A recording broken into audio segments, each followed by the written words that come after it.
they say, I mean, a lot of the articles that I read in preparation for this have Yikes. kind of, thanks, I did my research.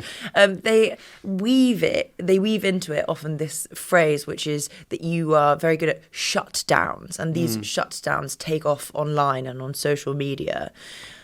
Do you think that you do? Less so recently. I think when I became, whatever word you prefer, well known, I'd been doing the job for well over a decade before anybody really noticed me, to be honest. And it was largely in the aftermath of Brexit that the spotlight kind of found me a bit as a consequence of technology. We just had the cameras in the studio.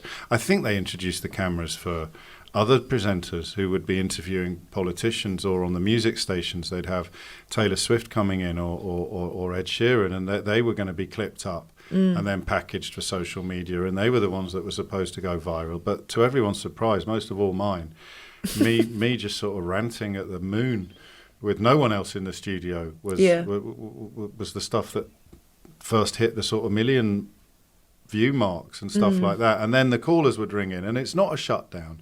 It's in many ways it's the opposite of a shutdown. Although I'm perfectly comfortable with the word, it's something that doesn't happen much in the media, and it ties back to what we were saying a moment ago about observable reality and provable truth. Someone would say to me with their full chest something that I thought was nonsense, and I would just ask them to justify what it was that they'd said. So in the context of Brexit, it would be, most obviously, it would be, why do you want to leave? Because I'm sick of all the laws.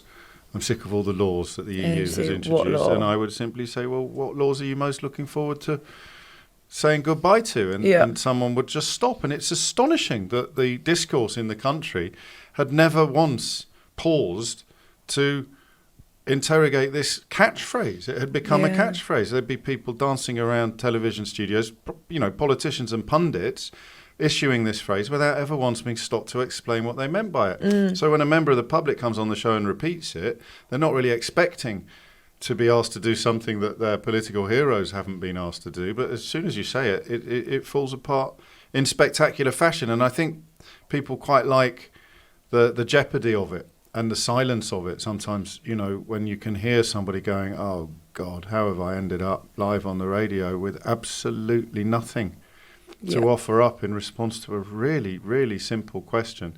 So they're not shutdowns in the sense that I'm smashing people over the head with my opinions or my knowledge. They're kind of exercises in giving people enough rope, and it doesn't happen as much as it used to, because we've moved away from Brexit, and partly I think, without being immodest, you're unlikely to be listening to my program without knowing my modus operandi. Whereas for a while, I think I got away with inviting people to ring in who didn't know quite what was going to happen when they did.